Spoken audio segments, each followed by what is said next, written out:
I think what we've seen here in terms of the real, not just cooperation, but partnership between Indigenous communities and the mining company is an example of what we see in many places across the country, but what we need to see more of.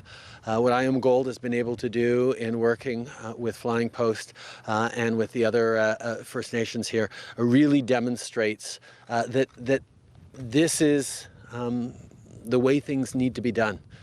In partnership, in respect, understanding that there's long-term work to be done together and opportunities for everyone to benefit. This is part of reconciliation, and government has its role to play, but private sector and communities also have important roles to play as we move forward. And the more we can highlight the good jobs that are coming out of investments like this, it'll be good for the community, good for Indigenous peoples, but also good long-term for the sustainability of our country is the kind of thing we need to see more of. Oui, bien sûr. Ce qu'on voit ici en termes de partenariat entre la compagnie minière et les Premières Nations est un exemple à suivre, de démontrer qu'on comprend que quand on travaille ensemble pour assurer des bénéfices pour les communautés, pour les individus, pour les travailleurs, mais aussi pour les compagnies et pour le pays dans l'avenir, c'est des bonnes choses. C'est un modèle qu'on voit ailleurs à travers le pays, mais à chaque fois qu'on le voit, on doit souligner que c'est la bonne façon de faire et que ça permet d'aller de l'avant avec des grands projets comme ça. Well, first of all, I apologize before I answer the question. I got to give a shout out to my daughter. It's her 25th birthday, Kyla. And I'm going to be racing home 6.5 hours to make sure I get there tonight. To answer your question about what this brings not only to this community, but up in the Ring of Fire, it's amazing when there's collaboration between the federal government, provincial government, and the Indigenous community. And what this allows us to do is to allow the Indigenous communities across Ontario to partner up with other levels of government to bring prosperity to their community and growth and a paycheck that they can take care of their families and work within the community. So there's a tremendous opportunity right across the province. Ontario is one of the mining leaders in the entire world, and as long as we all work together, it's going to be great for everyone in Ontario and especially great for the Indigenous community. Hi, this is a question for the Prime Minister. I'll ask in English, mais si vous pouviez répondre dans les deux langues officielles, s'il vous plaît. Bob Woodward's new book has Donald Trump being told on January 28th that COVID-19 would be the biggest national security challenge of his presidency, and him saying, in February that the virus is deadlier than the flu and more transmissible. But here in Canada, as late as March 7th, your government was saying that the risk to Canadians was low. So when did you first become aware that COVID-19 was a major threat to Canada? As of January 2nd, Dr. Tam convened a meeting of her counterparts across the provinces to talk about the concern around this potential virus infection. Throughout the month of January, we had meetings including incident response group meetings where we looked at the concerns we had and talked about our preparation, and that continued. Every step of the way, we were informed by our experts as to how to keep Canadians safe, what needed to be done, what measures would be helpful in continuing to support Canadians as we were aware of this potential. But as people know, we were very much learning on the way as we responded. The commitment we made to Canadians that we would be there for them, we would put their safety first, and that's what we've done every step of the way. Canadians pulled together over these past months, have managed to flatten the curve, and we're seeing reopening in the economy. We're seeing investments coming back in. But we need to keep vigilant. We need to continue to be very careful. We need to be continuing to wear our masks, continuing to keep our distances, make sure that we do not see a spike in a second wave that we know would be deadly for Canadians and perhaps cause us to have to go back to the unpleasant places we were in the spring where we were all in lockdown. So as we continue to learn more about this virus, as we continue to do everything we can to keep safe, I just want to continue to remind Canadians to continue listening to public health recommendations and keep each other safe. Dès le début janvier, l'Agence de santé publique a eu des rencontres avec ses homologues à travers les provinces pour regarder la situation qui se déroulait en Chine, pour préparer le Canada.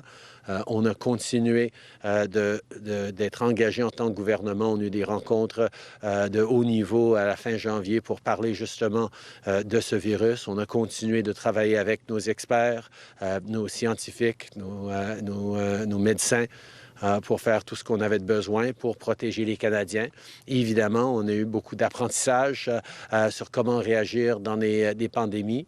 Mais ce qu'on a pu faire, c'est d'être là pour les Canadiens, pour les garder en sécurité. On a pu contrôler, malgré toutes les tragédies, assez bien l'éclosion du virus. Mais on doit continuer d'être vigilant, on doit continuer de porter des masques, continuer de garder nos distances, continuer de protéger ses êtres, ses proches, mais aussi les travailleurs de première ligne. On a du travail encore à faire pour se protéger pendant qu'on recommence l'économie. Et on va continuer d'être là les uns pour les autres parce que c'est ce qu'on fait au Canada. Hi, my question is for Mr. Trudeau. Monsieur Trudeau, Ezra Cousineau de Radio-Canada Nord de l'Ontario. Toutefois, j'ai une question de mes collègues d'Ottawa. Écoutez, le gouvernement s'est engagé à verser aux provinces 19 milliards de dollars pour faire face donc à la COVID, 2 autres milliards pour la rentrée scolaire. Toutefois, il semble que les provinces attendent toujours le versement de ces sommes. Pouvez-vous, s'il vous plaît, nous dire qu'est-ce qui se passe avec ces sommes et aussi quand est-ce que les provinces peuvent-elles s'attendre à recevoir cet argent? Merci, monsieur. On a été très, très contents de pouvoir arriver à des accords avec les provinces pour 19 milliards de dollars pour aider avec le relancement sécuritaire de l'économie. Ça a été encore une indication de comment les différents paliers de gouvernement ont travaillé ensemble, sont tout alignés pour bien protéger les Canadiens, pour appuyer cette relance économique de la bonne façon. En termes d'action, ce qu'on a demandé aux provinces, c'est d'établir leur plan pour les 19 milliards de dollars. On a reçu les soumissions des provinces et j'espère pouvoir faire couler l'argent vers les provinces dans les semaines à venir et pour le 19 milliards et pour le 2 milliards. Mais on va continuer de travailler ensemble sur ces enjeux dans les mois à venir. On sait qu'il y a encore beaucoup de travail à faire pour appuyer les Canadiens, pour relancer l'économie et pour garder les gens en sécurité. We were very pleased to be able to demonstrate the level of collaboration, partnership, and cooperation between all orders of government across this country. Being able to come together with a $19 billion agreement for a safe restart of our economy, to be able to step up with $2 more billion on specifically safe schools reopening so that our kids can be extra protected as they start school again. These were things that are important to all Canadians and something I was very, very pleased to work with the premiers on, particularly Premier Ford, who was very strong on both of those measures as we moved forward. We have worked out the agreements in details now, and the money should be flowing within the coming weeks. Okay. So we heard Minister Rickford talk about how it took a SWAT team to really open this mine. What's the federal government doing to see more announcements like this in the future? This federal government is very much focused on investing in the mining sector and creating good jobs for communities right across the country. It's important that we do it with an eye towards the future, which means sustainability, which also means partnership with Indigenous communities. And the way IAMGOLD has worked with local Indigenous communities is a model that we certainly would see in many places across the country and would like to see in more places across the country. But that's something that needs needs to be worked on. And I know Premier Ford and many different partners across the country have been working very hard on developing more economic opportunities for Indigenous communities as we work together on reconciliation. There's many potential projects around the Ring of Fire that are being looked at, and we're going to continue to make sure that they're done right, but that we move forward in creating good jobs for Canadians in Indigenous communities and remote communities, and indeed right across the country. Hello, this is for the Prime Minister. Hi, I'm Lydia from CTV News in Timmins. This is a question for the national news. We Charity closed their Canadian operations in part because of the political firestorm that came from them being chosen to deliver the Canada Student Service Grant. Do you take any responsibility for the closing of We Charity in Canada? From the beginning of this pandemic, we made a decision to move quickly to support Canadians. We broke bureaucratic records in getting the Canada Emergency Response Benefit out to Canadians who needed it in record time.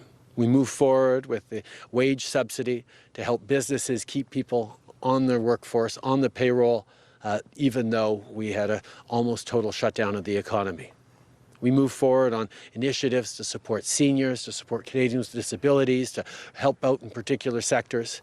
And yes, we moved very quickly to try and support young people with a range of different measures.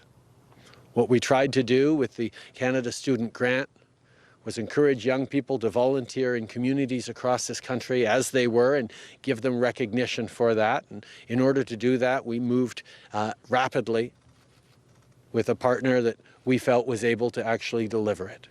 Obviously, the way it ended up working out was really unfortunate for everyone involved, particularly for the students who didn't get those grants over the course of the summer for the volunteer work and the community work they were doing in the summer. As I said, I regret not having recused myself in the beginning because of the perception involved, but there was no conflict of interest here. And as a government, we will continue to work extremely hard to support our young people through this pandemic, even as they continue the COVID-19 crisis. My question is about resource revenue sharing. Premier Ford, your government has promised to share more of the tax revenue from mining and forestry with Northern Ontario municipalities and First Nations. I'm wondering if we are close to hearing a plan for when that might happen, or if that's been affected by COVID-19. And for the Prime Minister, I'm wondering if that's something the federal government would consider as well, providing more of the tax revenue from resource projects to the communities directly affected. Well, Minister Rickford, I always say he's an all-star up here. He works extremely well with the Indigenous community, also the Minister of Mining and Forestry and Development. And he has a strong plan moving forward to have resources shared amongst Indigenous communities. Is so important, because without the Indigenous community support, no matter where we are, this just doesn't happen. So again, just like the Prime Minister said, when everyone works collaboratively together, it's a win-win-win for everyone across the board. Thank you. Natural resource revenues are strongly a provincial responsibility, and the federal government won't be telling them what to do with their revenue. But as Doug has clearly shown, and as we've seen, things work better when there are partnerships, meaningful partnerships with benefits that accrue to Indigenous peoples and local communities. And that is ultimately the way to move forward in the right way, both for sustainability, but also for reconciliation. And there's lots of different approaches on doing that, but the bottom line is people need to be included and feel part of the process as we move forward, and that's something that the federal government will always be there as a partner to encourage. Oui, bien sûr. C'est important de respecter les compétences des provinces en termes de matière de revenus et de ressources naturelles, mais comme le Premier ministre a souligné, c'est important que les communautés autochtones sentent les bénéfices du travail qui se fait sur leur territoire. de créer des partenariats où il y a des bénéfices pour tout le monde. C'est la seule façon d'avancer avec des grands projets comme ceux-ci dans les années 2020. Donc, nous allons devoir travailler encore plus main dans la main avec les communautés autochtones sur des projets de ressources naturelles. Et le gouvernement fédéral sera toujours là pour aider avec cette réconciliation, aider avec ces partenariats. This is a question for the Premier. So today your government announced that there will be tracking for COVID cases in schools. Now, you've also said before that parents play a very important role in screening children for signs of COVID. Yep. Will your government be legislating any job protections or wage replacements for parents who may have to stay at home for quite lengthy periods of time if their children are showing some signs, some symptoms of COVID? Well, we're always there to support the people, no matter if it's parents that have to stay at home. And I've always said we're going to be transparent. It's online right now, so it's up and running. But not only for schools, but for childcare as well. And we'll do whatever it takes to support parents. It's not their fault that they have to stay at home and take care of a sick child. So we'll be there and support them, and we'll be working with our Minister of Finance and other ministries to make sure, Minister of Education, to make sure that they're supported. Sorry, just to double check, you're open to the possibility of We're some always legislation? open to the possibility of supporting families that are in need, as the federal government has shown, as the provincial government. We've spent over $30 billion supporting companies and people right across this province, and we're grateful once again for the support the federal government has shown supporting ourselves, especially in municipalities and transit. Wide range of different items when they came to the table with a massive package, and we're grateful for that. So we're always open to making sure that we support the people, keep them back on their feet, and we'll get over this, and everyone will prosper and grow. The question, I guess, is for both of you. Yesterday, you announced big investments for mental health, and the yes. people of that working that field are happy about that. Yes. Yet, the French people in Ontario and the people who work in that area kind of say that it's even that money won't help them give more, service in French. And I understand that there's COVID-19 and bilingualism might not be like the priority right now, but regarding mental health, I mean, if you don't speak English or badly, a bit like me, I guess it's hard to express a mental distress in another language. So I just want to know: are you going to handle this issue? And also, Mr. Trudeau, as the Prime Minister of Canada, can you be a champion, for like all the French Canadians all over the different provinces, mostly here in Ontario, because we need help in French with mental health? First of all, I couldn't ask for a better Minister of Francophone Affairs than Caroline Mulroney. She has done so much work for the Francophone community here in Ontario, and we'll support the Francophone community as we have, along with the rest of the communities. Our province is made up of people around the world, and obviously the Francophone community, and has been here from day one, and I'll always support them. They have a large community here in the north, and we're there to support them any way we can, and we're going to continue supporting them. But going back to mental health, again, there's no two governments in the history of this country, the federal government and the provincial government, that have ever put more money into mental health and addiction. I always add addiction, so important, to a tune of $3.8 billion. Those are staggering figures. The province put in $1.9 billion. The federal government matched it. So there's a tremendous amount of funding out there, a tremendous amount of programs, and it's absolutely critical. Even before the pandemic, it's critical. And we're the first government in Ontario ever to have a Minister of Mental Health and Addiction. So we take this very seriously, and we'll always support the people that need our help. And it was a great announcement of $14.5 million here in Sudbury. So there's a lot of programs going around, and Minister Tabolo has been doing a great job as our Minister of Mental Health and Addiction. Thank you, sir.